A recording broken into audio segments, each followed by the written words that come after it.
Right. Nyabeza takudzwa Darlington. Ndiwe. Chapadza Sylvester. Ndiwe. Muno kana chitaura tinodaidza. Kuti wese uri kuko vanzwawo zvamuri kutaura sezvandiri kuita. Chakamira nyaya pamberi penyu. Nyaya ndeyekudanana nemukadzi wangu. Ndinoda kuripwa nemombe 3. Uya nembo dzako chitupa nemari yedare. Izvi zvaitwa ari kudaro ndinyabeza takudzwa Darlington. Achitaura kuna Chapadza Sylvester. Ari muri mukadzi wangu. Chovero. Yagere pakadara.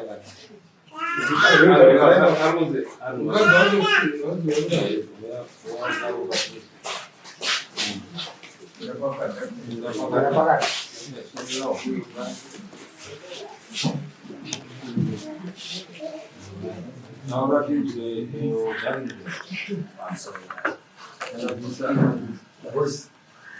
sorry, Dad.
Chapadza ndokutamba kwacho here.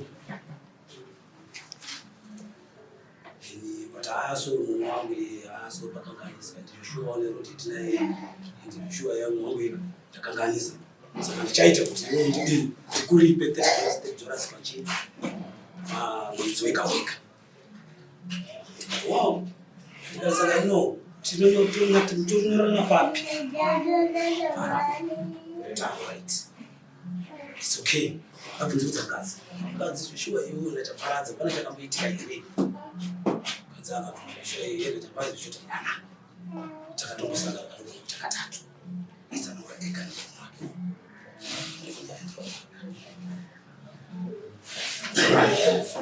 Leo District. District kwa watu. Leo Gani chitangwa? Mata. Sylvester unomziya. Magambo ushira. Kangani. Kata. Papi ne papi. Demutaka. Pani? Sinzazo. Pani? Pamazi babamuzi. Kepiri. Neketa. Começou hoje aí. Sylvester. Ungabatsira dare rinogoreza nyaya yako neuri yako iri pachena. Wakabata murume wako mukadzi akatokona akatohaka. Ende mukadzi wacho ari kureurura kutaura zvauri kuita saka tiri kupedze nguva ndozvati riende mberi. Noti chiine nyaya. Ridari nyaya ndikuita. Ishokwadi kuti bata akatibata tiri kufamba muzoti. Pekuhamba apa kunyika kuti mwana akatotakura mwana mukuru wacho. amebasa kuti ipapo akabva yakakandibatanga si ndobadine mukati yakanzi ayaonesa abvuma saka anofana kuweka kuri pachi madare iye anga tinoda mombe nhatu manje madare saka achangamira ndikuona semunhu asina kutenderedza dare abvuma mhosva yake akabvisawo mombe imwe chete nembudzi nhatu ari kutaura taurai maonere abvise mombe nekuti timudare chaita kudaro anotozviziva kuti mukadzi uyu vanototamba wese dai kuti zvimwe azvizivi taiti mombe imwe chete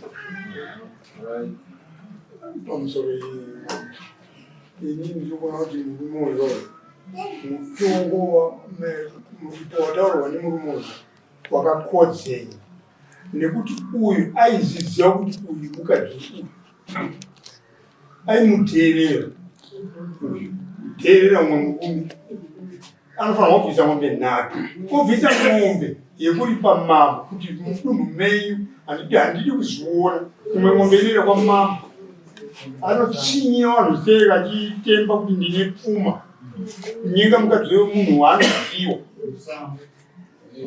juze pavana wacho chakamira ndinotsigira kuti pabviswe mombe nhatu asi mombe dzacho dzinenge dzakapatsanuka. Mombe yekutanga yanobvisa ndekurara nemukadzi wemunhu, mombe yechipiri ndekuripira kuziva kuti uyu zvikadi mukadzi wemunhu uyezve shamwari yake. Mombe yechitatu ndekuripira zvokusadini vanavo dzakapatsanuka. Timwe nezvibirire zvakamira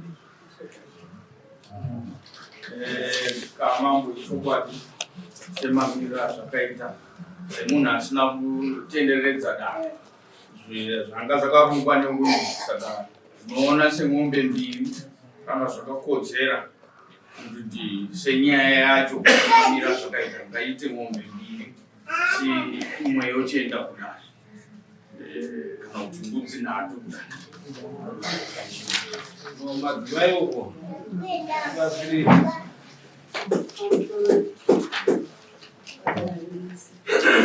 isusu ndikuona kuti tinoona kuti vanhu vari kunyenga kuwandisa regerwa murohwe neshambo kwayo iye zvinezvi mukati memunhu hazvichakusimangwana kuchizoona kuti munhu atori asichabva kutonga kudai.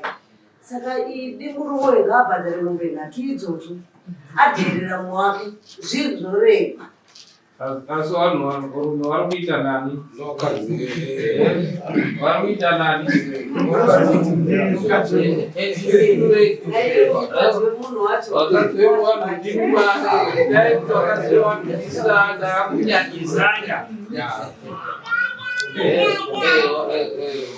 moyo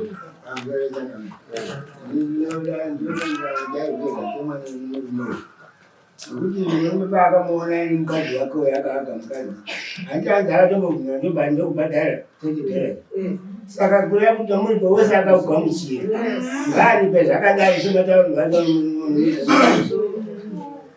wasonga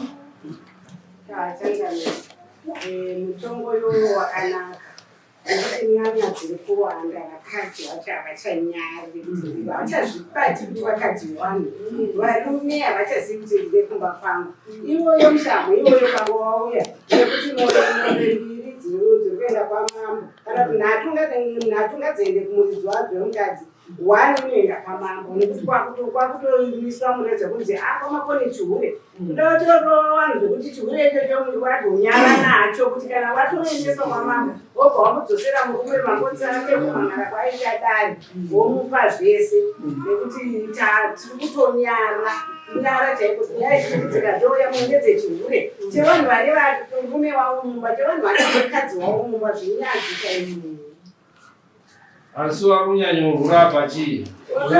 Ndo akatoshanda. Kana kusaka mamnanga kwapadzirika utakanyara chaizvo. Wati wakadzi anyanya. Saka ndikona kuti chaindingati kuti mumbe nhatu dzacho nembudzi mbiri dzekwamambo. Mukazi uripo futi mbudzi mbiri dzekwamambo. Mukazi odiro nyanya yacho.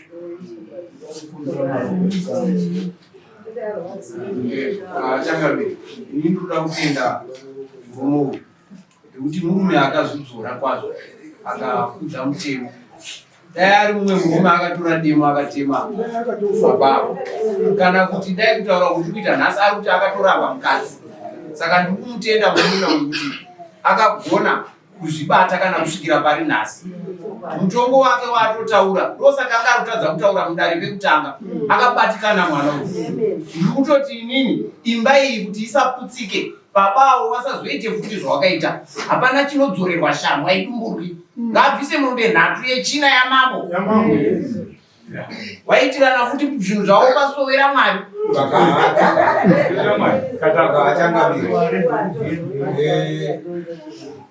Mai avo vachiti zvahanzi takaitira kumasoro kwababangu. Meno ndombovabvunza hangu munopinda chechi here mai? Ko baba? Aiwa, awa. Mese muri watatu. Aiwa, awa baba. Imini baba? Mpinde chechi. Umaitongoteera uri. Kuti dai waipinda chechi.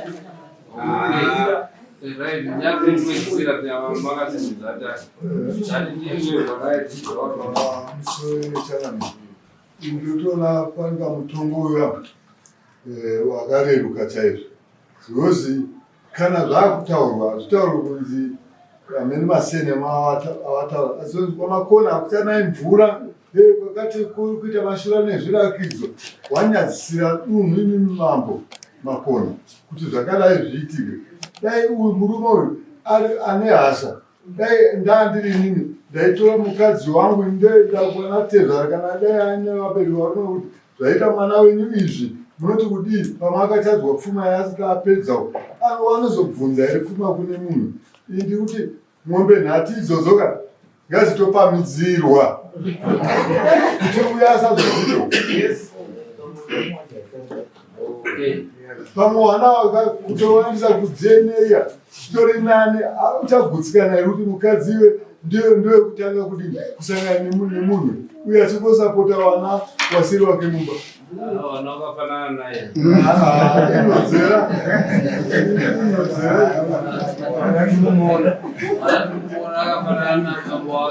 Musi wakabatwa mumwoyo angakatodza vamwe mwana wababa idimize vanotaura nemukadzi kuti mwana umwe ndewako.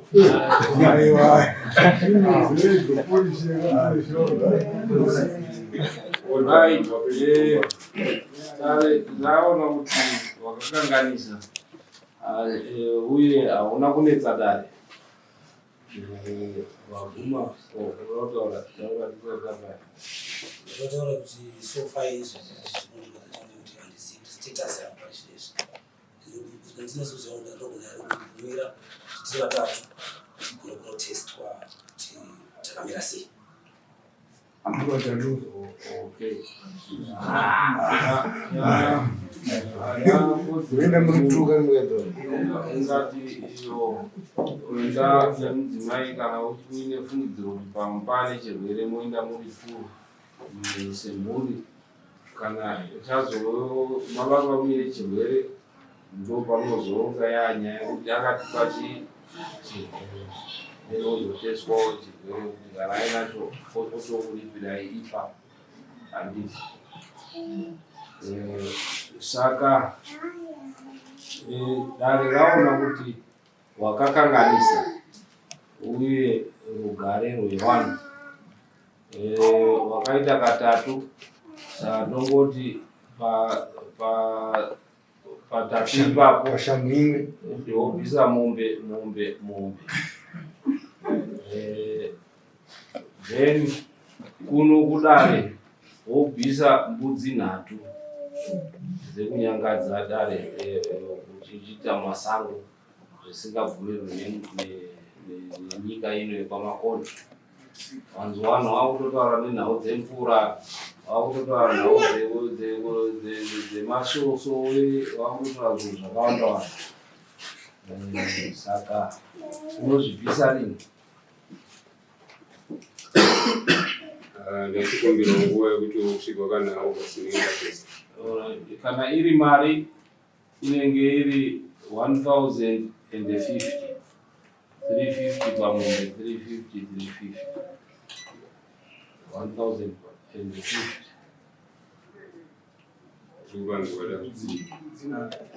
Mbudzi nhatu 40.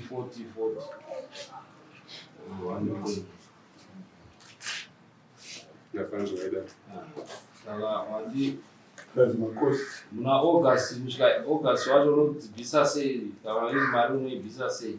Ndikota chiunza ndipanoenda katoa ndizviunza kudaro. Ndikota chiunza wana 100 ndinounza kudaro.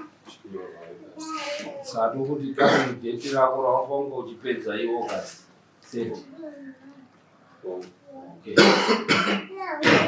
Mune muchizoonana namabharani anounza muchidaidzwa kuuya kutora mari yenyu. Handiti mune makosi here amamuunza kudai? Chisimuka henyu